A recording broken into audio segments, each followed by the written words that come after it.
लेकिन जब से अग्निवीर आया तब से हमें 20 नंबर मिलता है। मैं तो ये बोलूंगा मेहनत नहीं थी, मतलब उस हिसाब से मेहनत मतलब चखने गए थे। हाँ, कि मौसम इस बार प्रतिकूल था, बहुत ज्यादा वहाँ बारिश उस दिन हो रही थी। मतलब समय और अक्ल को भेंट नहीं होती, मतलब वो मेरे पे ज्यादा सूट करता है। कभी कभी 15 किलोमीटर चले जाता, 4 बजे तक बैठे थे, अगर बारिश नहीं आई तो 5 बजे रेस हो जाती। लेकिन बारिश इतनी थी कि वो चलते चलते चलते अग्निवीर के फिजिकल में आपको शामिल होना है तो उसके लिए आपको पास करना पड़ेगा। नमस्कार दोस्तों, तो स्वागत करते हैं आपका आज के वीडियो में। और आज की वीडियो होने वाली है कुछ स्पेशल, कुछ अलग और कुछ हटके। तो जैसा कि आप जानते हैं कि हमारा उत्तराखंड जो है सैन्य बहुल क्षेत्र है। हर परिवार से यहाँ कोई ना कोई व्यक्ति सेना में कार्यरत होकर अपनी सेवाएं दे रहा है और देश की सेवा कर रहा है, क्योंकि यहाँ की माटी में ही ना देश प्रेम की सुगंध फैली हुई है और हर कोई चाहता है कि वो भी सेना में जाके देश की सेवा करे। आज मिलाता हूँ आपको अपने छोटे भाई अजय प्रसारा से। तो स्वागत है आपका आज की वीडियो में। तो सबसे पहले आपको बताना चाहेंगे कि मेरे छोटे भाई अजय प्रसारा ने अभी अग्निवीर की परीक्षा जो है वो उत्तीर्ण की है। हालांकि रिजल्ट आना अभी शेष है, रिजल्ट कब आएगा तब आपको फाइनल बताएंगे कि क्या हुआ है कैसा हो। लेकिन उम्मीद जरूर है हमें कि हमारे अजय भाई का इसमें सिलेक्शन होगा और बाकी देखेंगे, तब इनको बधाइयां भी देंगे, मिठाइयां भी बांटेंगे। फिलहाल बात करते हैं कि कैसा रहा इनका स्ट्रगल, क्या क्या इन्होंने यहाँ तक आने के लिए किया, क्या क्या यहाँ तक पहुंचने के लिए किया। तो अजय भाई से हम जानेंगे कि कैसे आपने सोचा सबसे पहले कि फील्ड जब आदमी अपना तय करता है कि किस फील्ड में जाना है, क्या करना है, तो कैसे आपने सोचा कि आर्मी में जाना है। 10th पास तक मतलब इतनी समझ नहीं थी कि मतलब क्या करना है। जब मैं 11th में गया तो मुझे लगा कि एक ही ऑप्शन भी रहेगा कि आर्मी में जाना है। तो जब मैंने सबसे पहले एनसीसी ली GMIC महलचोरी से। फिर मैंने एनसीसी पास की, 12th पास किया। फिर उसके बाद बी सर्टिफिकेट तो मैंने महलचोरी से कर दिया था। सी के लिए मैं गोपेश्वर गया, तो लगभग 1 साल की मेहनत के बाद सी सर्टिफिकेट मुझे मिला। तो ये मतलब एनसीसी ठीक है कि मतलब एक युवाओं में देश प्रेम का जज्बा जगाने के लिए एनसीसी एक आधार का काम करती है, लेकिन ये सर्टिफिकेट का क्या रहता है इसमें रोल। मतलब 2021 जब तक अग्निवीर नहीं था तब तक तो सी सर्टिफिकेट के लिए रिटर्न माप था। लेकिन मतलब आप अगर फिजिकल टेस्ट क्लियर कर रहे हैं तो आपको रिटर्न देने की आवश्यकता नहीं थी। अच्छा, लेकिन जब से अग्निवीर आया तब से हमें 20 नंबर मिलता है। तो 20 नंबर मिलते हैं जी। तो ये एक फायदा भी है और एक आधार भी कह सकते हैं एनसीसी को कि अगर आप ऑल ओवर अगर आपने एग्जाम पास कर लिया है, मेरिट बन रही है, तो अगर आपके पास एनसीसी का सी सर्टिफिकेट है तो आपको मिलेंगे 20 नंबर। या अगर कोई सीडीएस के लिए अप्लाई करता है तो डायरेक्ट एसएसबी होगी, रिटर्न नहीं देना पड़ेगा। तो चलिए ये बहुत अच्छी बात है। अग्निवीर आया, उसमें से भी 25% करने की बात कर रहे, तो क्या उस समय लगा थोड़ा सा यार कि अच्छा नहीं हो रहा है। उस समय तो मतलब जब फर्स्ट भर्ती मारी तो मतलब माइंड सेट इस हिसाब से नहीं था कि मतलब निकालना है। तो उस समय अग्निवीर था कि उस समय अग्निवीर था। अच्छा, जब फर्स्ट भर्ती मारी तो अग्निवीर था। अभी आपका कौन सा चांस था ये। लास्ट और थर्ड, तीसरा। अच्छा, तीसरा चांस है। तो एज के हिसाब से होता है कि केवल 3 ही चांस मिलेंगे किसी भी लड़के को। 3 ही चांस मिलेंगे और एज के हिसाब से भी होगा दोनों। अच्छा, केवल 3 चांस मिलेंगे 21 साल मतलब। अच्छा, क्योंकि एक साल में एक भर्ती आ रही है, 18 से शुरू हुआ तो 21 तक 3 ही चांस मिल पाएंगे। तो इससे पहले 2 चांस आपने किए थे, वहां कहाँ तक पहुंचे थे। वहाँ ये हुआ कि जो पहली भर्ती थी उसमें मैं तो ये बोलूंगा मेहनत नहीं थी, मतलब उस हिसाब से मेहनत। मतलब चखने गए थे। हाँ, अच्छा, मतलब ऐसा सोचा था कि मतलब ऐसी हो जाता है। लेकिन जब अब पता चला कि मतलब ऐसा कुछ नहीं मिलता है। जो लोग बोलते हैं कि मतलब किस्मत किस्मत, मैंने भी यही सोचा था कि मतलब किस्मत होती है।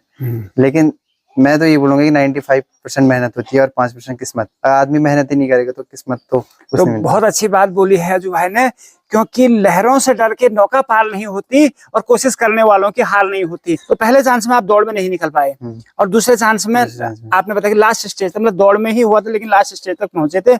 इस बार जबकि मौसम भी खराब था और प्रतिकूल परिस्थितियां थी, उसके बाद भी आपने दौड़ निकाली। बहुत अच्छी बात है, आपकी मेहनत है इसीलिए, क्योंकि और बच्चों ने भी, बहुत सारे बच्चे गए थे, इसमें से बहुत सारे लड़के निकले हैं। तैयारी तो मैंने मतलब जो पहली भर्ती थी उसमें उतनी की नहीं थी, मतलब दौड़ तक अभी नहीं था मैं सच बताऊं तो। मतलब मेरा मन ये था कि मतलब किस्मत से होता तो मैं चले गया वहाँ। और उस टाइम पे 300 लड़के दौड़ाए, अब मैं सबसे आगे से लगा था। अगर उस टाइम पे थोड़ा सा भी मेहनत की हुई थी निकल जाता। मतलब बिना मेहनत के मैंने 3 राउंड तो लगा ही दिए थे, चौथे राउंड में आधा पहुंचा था। तो उस टाइम पे हो जाता, लेकिन उस टाइम पे मेहनत नहीं की थी, उस टाइम पे इतनी अक्ल नहीं थी। मतलब समय और अक्ल को भेंट नहीं होती, मतलब वो मेरे पे ज्यादा सूट करता है, मुझे ऐसा लगता है। चलिए हाँ। तो उसके बाद जब दूसरी भर्ती हुई तो उस समय मैंने लगभग, भर्ती थी नहीं उससे पहले मैं 3-4 महीने पहले दौड़ने लग गया था बिना उसके। तो उसका फायदा मेरे को उसमें तो मिला नहीं, लेकिन इस टाइम पे मिला। तो तब से मतलब 1 साल पहले आपने जो दूसरी वाली भर्ती अटेम्प्ट की थी, उसके बाद आप रेगुलर अपनी प्रैक्टिस कर रहे थे। हाँ। तो एक दिन में कितना आप दौड़ते थे, मतलब और किस तरह से आपकी? लेकिन हमारी एक गोपीनाथ फिजिकल एकेडमी करके है, उनका ओनर रिंकू नेगी करके। गोपेश्वर में रह के पढ़ाई के साथ साथ वहाँ फिजिकल ट्रेनिंग आप भी मतलब आप भी अपना एक्सरसाइज कर रहे थे और बच्चों को भी ट्रेनिंग दिला रहे थे। चलिए ये बहुत बढ़िया। और ये मुझे लगता है कि एनसीसी से आपने सीखा होगा कि बिल्कुल अभ्यास करते रहिए और सफलता जरूर मिलेगी। तो वहाँ आपने रेगुलर आप कितना रन करते थे? मतलब एक हफ्ते का वर्कआउट रहता, उसमें से संडे को तो रेस्ट रहता, तो बच्चे 6 दिन में से जैसे सोमवार को हमने 10-12 किलोमीटर वॉक कर दिया, वर्कआउट कर दिया। कभी कभी 15 किलोमीटर चले जाता, तो कभी हिल पे दौड़ते थे, कभी सीढ़ियों पे स्टेयर, कभी एबीसी ड्रिल, कोर मतलब पेट हेड के लिए। मतलब दौड़ में सबसे ज्यादा पैर, हाथ और पेट का वो है। बाकी तो मेरे को नहीं लगता कि उतना काम है। पैर, हाथ और जिसका पेट मजबूत है मतलब वो आराम से। तो लगातार 1 साल से आपने प्रैक्टिस की। मीटर कई बच्चे क्या करते हैं कि केवल 1600 मीटर ही दौड़ते हैं, 2 किलोमीटर दौड़ते हैं। तो आप जैसा लंबा वहां पे आपने प्रैक्टिस की तो उसका फायदा यहाँ मिला? देखिए हर बार मैं आगे लगता था, इस बार मैं पीछे था। तो जब मैं सबसे पीछे था तो मेरी मोराल तो उसी समय डाउन हो गई थी इस बार कि यार सब आगे हैं, मैं सबसे पीछे हूँ। और कीचड़ इतना था कि मतलब 2 राउंड तक तो मुझे समझ में नहीं आया कि हो क्या रहा है। फिर तीसरे राउंड में छटते गए, तो तीसरे राउंड और चौथे राउंड अगर मैं सिर्फ 1600 मीटर दौड़ता तो मेरे तो हाथ पैर भर जाते। और मैंने मतलब मेरे पे इतनी कैपेसिटी थी कि मैं 20 किलोमीटर भी दौड़ जाऊं। अच्छा। तो मतलब मेरे हाथ पे उस तरह से मजबूत हो रखे थे, तो मैंने तीसरा और चौथा राउंड खींच दिया। और जब आप रानीखेत गए, क्योंकि फर्स्ट टाइम अगर या फिर अगर जा रहे हो वहां, तो वहाँ कैसी कैसी व्यवस्थाएं थी इस बार? क्योंकि 2003 में जब मैं भी आर्मी के लिए गया था, 2003 की बात है, 11वीं क्लास में मैं पढ़ता था, तो उस समय एज भी हो गई थी 17.5 साल के लगभग। तो फिर मैं भी उस समय गया था, तो एक्सीलेंट मैंने किया था। हालांकि फिर आगे मेडिकल वगैरह में क्लियर नहीं कर पाया, तो जिसके बाद क्योंकि फिर मन भी नहीं किया फिर जाने का, क्योंकि एकदम से हम हार मान हो गए थे। लेकिन आपने क्योंकि तीसरी भर्ती अटेम्प्ट की और तीसरे में आप यहाँ क्लियर हो गए। आगे देखना है किस्मत क्या साथ देती है, मेरिट क्या बनती है, वो अलग बात है। तो चलो, हमारी शुभकामनाएं तो आपके लिए भविष्य के लिए रहेंगी। लेकिन उससे पहले बात, जैसे आप गए वहाँ, तो वहाँ क्या क्या हुआ, कितने बजे लाइन में लगे, क्या हुआ, कैसा हुआ? सबसे पहले हम यहाँ से 7 तारीख को, हमारी 8 तारीख को भर्ती थी, तो हम 7 जुलाई को यहाँ से निकले। यहाँ से हम निकले हल्द्वानी वाले, तो लगभग 12-1 बजे वहां पहुंच गए थे। बारिश इतनी मोटी थी कि सीधा कुछ नहीं किया, एक बरसाती पकड़ी और सीधा कमरा ढूंढने चले गए।